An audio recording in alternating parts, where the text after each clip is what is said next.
Hello everyone, मैं ब्रजेश कुमार अपने YouTube channel GK by Brajesh पर आपका स्वागत करता हूं। दोस्तों, आपका ये डेली करंट अफेयर का नया वीडियो है। तो हम लोग देखेंगे पिछले एक दो दिन की क्या घटनाएं और उसी को हम यहां पर डिस्कस करने वाले हैं। तो उम्मीद है कि आप लोग डेली करंट अफेयर को और जीके जीएस को कवर कर रहे होंगे, जो आपके अपकमिंग एग्जाम्स हैं उसमें बहुत आपको काम आने वाला है। आपका PSS, RO, SSC, CGL, MTS, Uttar Pradesh police की परीक्षा जो नज़दीक है। तो चलिए हम लोग शुरू करते हैं। पहला है कि किस दिन विश्व किस्वली भाषा दिवस को मनाते हैं? 5, 6, 7, 8 जुलाई।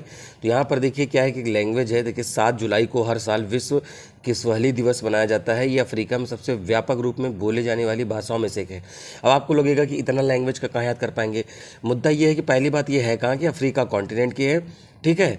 तो ये उप सहारा अफ्रीका में ये बोली जाती है, ये भी याद रखिएगा, क्योंकि ये जो है देखिए सबसे ज़्यादा विश्व में जो बोली जाती है मंदारिन। मंदारिन कहाँ की लैंग्वेज है भाई? मंदारिन चाइना की लैंग्वेज। ये आपसे पूछा जा सकता है, ठीक है। तो भाषा को लेकर प्रश्न बने हमेशा।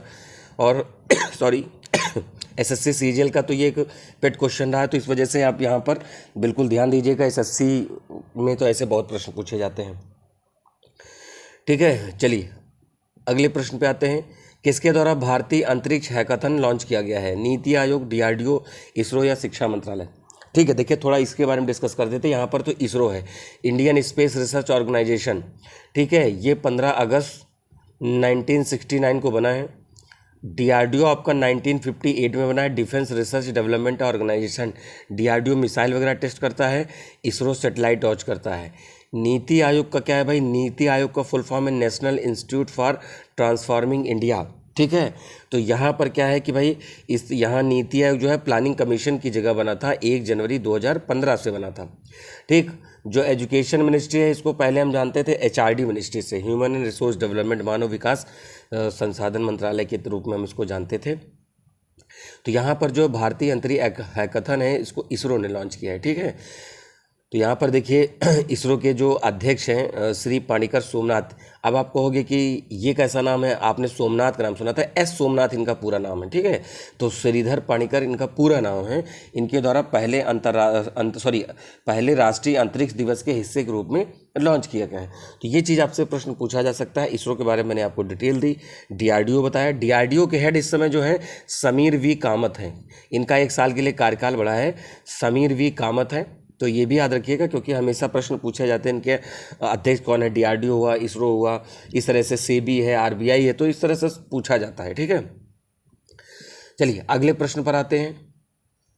निम्नलिखित में से किस राज्य में 2024 के लिए सर्वश्रेष्ठ कृषि राज्य पुरस्कार मिला है? उत्तर प्रदेश, कर्नाटक, महाराष्ट्र या फिर एमपी? तो सर्वश्रेष्ठ कृषि पुरस्कार जो मिला है महाराष्ट्र को मिला है। महाराष्ट्र को 2024 के लिए सर्वश्रेष्ठ कृषि राज्य पुरस्कार दिया गया। यह घोषणा भारत के पूर्व मुख्य न्यायाधीश और केरल के राज्यपाल न्यायमूर्ति पी सदाशिवम की अध्यक्षता वाली 15वीं कृषि नेतृत्व पुरस्कार समिति के द्वारा किया गया है, ठीक है। चलिए, और पुरस्कार कौन भाई जिसको दिया जाएगा? जो वहाँ के महाराष्ट्र के मुख्यमंत्री एकनाथ शिंदे हैं। अगला क्वेश्चन है कि भाई इसरो किस वर्ष तक अंतर्राष्ट्रीय स्टेशन तैयार करने की योजना बना? देखिए यहाँ पर जो है अभी एक स्पेस स्टेशन है, जहाँ पर विश्व के कई देशों के सहयोग ने मिलकर बनाया है। चाइना अपना बना रहा है, तो इंडिया प्रयास कर रहा है कि इंडिया भी अपना खुद का स्पेस स्टेशन बनाएगा। और इंडिया ने एक मिशन लॉन्च करने का कहा है कि हम गगनयान मिशन के तहत क्या करेंगे, 3 एस्ट्रोनॉट्स को, ठीक है, 3 एस्ट्रोनॉट्स को क्या करेंगे, स्पेस भेजेंगे। तो पूछा जा सकता है मिशन गगनयान क्या है? तो कहीं ऐसा ना लिख दे कि भाई हवाई जहाज के विस्तार से संबंधित है, और क्योंकि गगन की बात हो रही तो फिर हो सकता है कि आप रिलेट कर ले जाओ और गलत कर दो। तो गगनयान मिशन 3 एस्ट्रोनॉट्स को वहाँ पर भेजना है अंतरिक्ष में, लेकिन अभी वहाँ पर खुद के स्टेशन पर नहीं भेजा जाएगा। दोस्तों थोड़ा स्वास्थ्य सही नहीं है, इस वजह से आपको थोड़ा सा खांसी और सब चीज़ को मिलेगा। चलिए प्रश्न देखते हैं। तो अंतरिक्ष स्टेशन बनेगा 2028 तक, ठीक है। तो अभी मैंने इसरो के अध्यक्ष भी बताया है कि श्री पाणिकर सोमनाथ है, जिसको हम एस सोमनाथ जिनको हम जानते हैं, ठीक है।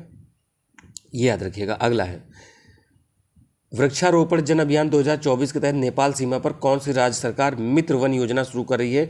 उत्तर प्रदेश, पश्चिम बंगाल, उत्तराखंड या फिर बिहार? तो देखिए उत्तर प्रदेश की काफ़ी लंबी सीमा जो है नेपाल से टच करती है। वृक्षारोपण वन अभियान के तहत जो यहाँ पर बात हो रही है, उत्तर प्रदेश सरकार ने नेपाल की सीमा पर मित्र वन शुरू करने की घोषणा करी है। बस इतना याद रखिएगा। बाकी देखिए जुलाई का जो लगभग पहला सप्ताह होता है उसमें क्या होता है, वृक्षारोपण सप्ताह के रूप में मनाते हैं, ठीक है। और क्या होता है कि इस समय बारिश भी शुरू हो जाती है, तो वर्षा शुरू होने से फिर क्या है कि पेड़ पौधे लगाते हैं और उनको क्या है फिर वो उनकी ग्रोथ होती है। हमारा जो फॉरेस्ट और वन कवर है 24.62% है। मैंने एक जीके की वीडियो में बता रखा है वृक्षारोपण प्लस वनावरण, जिसको फॉरेस्ट कवर और ट्री कवर बोलते हैं, ठीक है। तो वनावरण और ट्री कवर, अब इसमें से देखा जाए सबसे ज़्यादा फॉरेस्ट होते हैं। और आपको एक बात बता दूं, एरिया वाइज सबसे ज़्यादा जो वन है वो आपको मिलेंगे एमपी में, परसेंटेज वाइज मिलेंगे मिजोरम में, सबसे कम है वन हरियाणा में। बस इतनी इन्फॉर्मेशन आपके लिए इनफ है। अगला है कि डॉक्टर सी नारायण रेड्डी साहित्य पुरस्कार किसको दिया गया? अरुंधति रॉय, शिव शंकरी, अंकिता रेड्डी, महिमा चौधरी। तो यहाँ पर शिव शंकरी का नाम आता है। डॉक्टर सी नारायण रेड्डी पुरस्कार साहित्य प्रसिद्ध तमिल लेखिका जो हैं शिव शंकरी जी को दिया गया है। इस अवार्ड के तहत शिव शंकरी जी को 5 लाख रुपए का कैश, एक स्मृति चिन्ह और एक शॉल दिया गया। 29 जुलाई को हैदराबाद के रविंद्र भारती में डॉक्टर सी नारायण रेड्डी जी को 93वें जयंती समारोह के दौरान ये प्रदान किया जाएगा, ठीक है। तो ये याद रखिएगा 29 जुलाई को अभी किया जाएगा, बट ये घोषणा हो चुकी है कि दिया किसको जाएगा।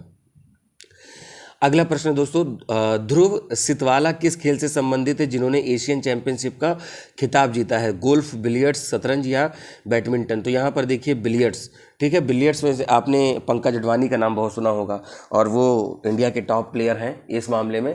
बट यहाँ पर है प्रसिद्ध बिलियर्ड्स खिलाड़ी ध्रुव सितवाला ने हाल ही में 2024 में एशियाई बिलियर्ड चैंपियनशिप का खिताब जीता है। और देखिए यहाँ पर मैंने क्या कहा, पंकज अडवाणी को हरा कर जीता। बहुत बड़ा नाम है इस इवेंट में कि पंकज अडवाणी कोई ये गेम हारे, बहुत रेयर ही होता है, बट फिलहाल यहाँ पर ये हारे हैं, ठीक है। अगला प्रश्न है कि राहेल रीव्स निम्न में से किस देश की पहली महिला वित्त मंत्री बन गई हैं? South Africa, England, Poland, Switzerland. अभी आपने हाल ही में देखा कि इंग्लैंड में जो इलेक्शन हुए तो उसमें क्या हुआ कि ऋषि सुनक की सरकार चली गई, ठीक है। तो अब आपको कमेंट करना है कि वहाँ के नए प्रधानमंत्री कौन बने, ठीक है। तो फिलहाल राहेल रीव्स ब्रिटेन की पहली बार कोई वहाँ पर महिला जो है वित्त मंत्री बनी है, इस वजह से इम्पॉर्टेंट है, क्लियर। और ये एक अर्थशास्त्री हैं और इंग्लैंड की अर्थव्यवस्था को बढ़ाने के लिए इनको नियुक्त किया गया है, ठीक है। तो देखिए मैं यहीं पर बता देता हूँ, यहाँ के जो नए प्रधानमंत्री बने हैं ऋषि सुनक की जगह कीर स्टारमर बने हैं, ठीक है। मैंने बहुत सारे देशों के जो नए अपडेट करके हैं मैंने करंट अफेयर में ही बताया। अगर आप लगातार फॉलो कर रहे होंगे दोस्तों तो आपको जरूर पता चलेगा। अगला प्रश्न है, निम्नलिखित में से किस शहर को सुंदर बनाने के लिए केंद्रीय संस्कृति मंत्रालय ने परी नामक योजना दिल्ली, जयपुर, अयोध्या, मुंबई। अरे भाई ये परी वाला है, पापा की परी वाला नहीं है। दिल्ली, जयपुर, अयोध्या, मुंबई वो वाला परी वाला की बात हो रही है। तो मतलब यहाँ पर नई दिल्ली की बात हो रही है।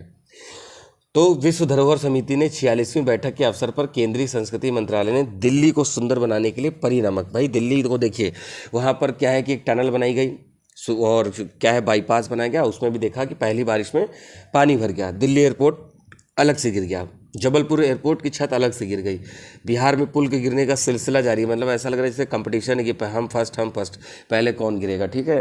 तो काफ़ी चीज़ें अभी निकल के आ रही हैं। अयोध्या में आपने देखा, ठीक है। तो परी क्या है? पब्लिक आर्ट ऑफ इंडिया, जो ललित कला अकादमी द्वारा राष्ट्रीय आधुनिक कला गैलरी के सहयोग से शुरू किया जा रहा है। ये पॉइंट आपका बहुत इंपॉर्टेंट है, इस पॉइंट को आप जरूर ध्यान दें, ठीक है। चलिए अगले प्रश्न पे आते हैं।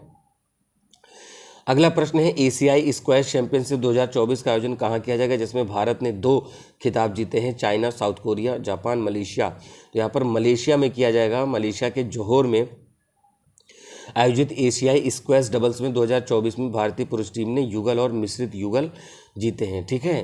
पुरुष युगल मतलब 2 मेल इधर 2 मेल इधर खेल रहे हैं। मिश्रित युगल मतलब 1 male 1 female, 1 male 1 female, that is the मिश्रित युगल। अगला प्रश्न है, एनसीपीसीआर ने निम्नलिखित में से किस राज्य में अबरक की खादानों को बाल श्रम मुक्त घोषित किया है? छत्तीसगढ़, पश्चिम बंगाल, उड़ीसा या झारखंड? देखिए सॉरी आर्टिकल 23 या 24, देखिए थोड़ा स्वास्थ्य सही नहीं है बट फिर भी मैं वीडियो को रिकॉर्ड कर रहा हूँ, ठीक है। तो झारखंड में क्या, देखिए ऐसा होता है ना कि छोटे बच्चों को उसमें रखा जाता है और आपको तो आर्टिकल 23-24 कहता है कि भाई 14 वर्ष से कम उम्र के बच्चों को भारी भरकम वर्क में नहीं रख सकते हैं, ठीक है। तो ये यहाँ पर ध्यान रखिएगा। और बलात्श्रम पे और फोर्स लेबर पर यहाँ पर जो बात हो रही है उसको ध्यान रखना, ठीक है। चलिए अगले प्रश्न पर आते हैं। अपनी सेना को जानो नामक 2 दिवसीय कार्यक्रम का आयोजन किस स्थान पर किया गया? दिसपुर, नई दिल्ली, लेह या पठानकोट? तो लद्दाख के कारगिल विजय के दिवस के आयोजन पर श्रृंखला के तहत आज लेह में अपनी सेना को जानो थीम पर 2 दिवसीय कार्यक्रम किया गया है। तो भैया लेह में किया गया है, ये याद रखिएगा। 26 जुलाई 1999 को कारगिल युद्ध में पाकिस्तान की जीत के बाद यह मनाया जाता है और 25वीं वर्षगांठ थी कारगिल विजय की, इस वजह से भी इम्पोर्टेंट है। चलिए अगले प्रश्न की तरफ बढ़ते हैं। निम्नलिखित में से किस दिन पहला राष्ट्रीय अंतरिक्ष दिवस मनाया गया? 15, 31, 11 या 23 जुलाई? तो यहाँ पर आंसर हो जाएगा 23 जुलाई को। 23 अगस्त 2000 सॉरी जुलाई मैंने बोला है, 23 अगस्त हो जाएगा। 23 अगस्त 2024 को पहला राष्ट्रीय अंतरिक्ष दिवस मनाया जाएगा। ठीक है, देखिए हुआ क्या था कि 23 अगस्त 2023 को इसरो के चंद्रयान 3 विक्रम लैंडर को सफलतापूर्वक चंद्रमा के साउथ पोल पर उतारा गया था, इस वजह से। ठीक है, यहाँ पर एक रोवर भी था, उसका प्रज्ञान नाम था। क्या नाम था? प्रज्ञान नाम था, ये भी याद रखिएगा। जो लैंडर था उसका नाम विक्रम था, प्रज्ञान नाम था रोवर का, जिसमें 6 पहिए वाली गाड़ी थी और वो क्या है कि चंद्रमा की सतह पर उतरी थी। तो इंडिया ऐसा करने वाला पहला देश था कि साउथ पोल पे उतारा। बाकी से पहले 3 देश जा चुके थे, चौथा देश इंडिया बना था। ठीक है, बट साउथ पोल के लिए पहला देश बना था। अगला प्रश्न है, पेरिस ओलंपिक में किसे भारत की महिला ध्वजवाहक रूप में चुना गया है? लवलीना बोरगोहेन, ये बॉक्सर हैं। यहाँ पर पीवी सिंधु, मीराबाई चानू या ज्योति याराजी? तो यहाँ पर पीवी सिंधु हैं, ये याद रखिएगा। ठीक है, पीवी सिंधु क्या भाई? बैडमिंटन खिलाड़ी हैं, 2 बार की मेडल विजेता हैं ओलंपिक की, याद रखिएगा। रोशनी नडार मल्होत्रा को हाल ही में किस देश के सर्वोच्च नागरिक सम्मान से घोषित मतलब दिया गया, नवाजा गया? अभी आपने देखा कि जो भारत के पीएम हैं प्रधानमंत्री मोदी साहब, ये गए थे रशिया की यात्रा पे गए थे। अब आपको बताना है कि भाई रशिया का कौन सा जो है हाईएस्ट सिविलियन अवार्ड है जो नरेंद्र मोदी साहब को दिया गया है, क्योंकि जैसे भारत रत्न है इंडिया में, वैसे ही रूस का भी एक अपना अवार्ड है। तो यहाँ पर देख लेते हैं। फिलहाल रोशनी नडार को फ्रांस ने अपना देश का सर्वोच्च नागरिक सम्मान दिया गया है, Chevalier de la Legion d' Honneur. ठीक है, इसको हम Knight of the Legion Honour के नाम से भी जानते हैं। दोनों नाम याद रखिए, कोई एक नाम आ गया और आप नहीं जानते होंगे तो फिर नंबर कटेगा फिर आपका। ठीक है, तो दोस्तों ये आपके यहाँ के डेली करंट अफेयर के प्रश्न हैं। दोस्तों खांसी थोड़ा इशू है अभी, तो फिर भी मेरी कोशिश है कि आपको डेली अपडेट दी जाए, और साथ में जीके जीएस की भी वीडियो आ रही है, उसको भी देखें। और पूरा प्रयास किया जा रहा है कि आपका पूरा जीके कवर हो, जिससे कि आप एसएससी, उत्तर प्रदेश पुलिस कांस्टेबल परीक्षा या आरओ जहाँ पर भी दें, इस तरह के फैक्चुअल डेटा काम आए। मैं थोड़ा क्वेश्चन के लेवल को बढ़ाने वाला हूँ, जिसमें पॉइंट वाइज भी होंगे, तो उम्मीद है कि वो भी आपको समझ में आएगा। तो टेलीग्राम ग्रुप पे जुड़ें, वहाँ पर आपको इसकी पीडीएफ मिल जाएगी। साथ में दोस्तों में शेयर करें, आप एक सब्सक्राइब और दोस्तों में शेयर करेंगे, उससे हमें बहुत हेल्प मिलती है। तो ठीक है, तो चलिए मिलते हैं अपने नए वीडियो में। तब तक के लिए नमस्कार, थैंक यू, जय हिंद दोस्तों।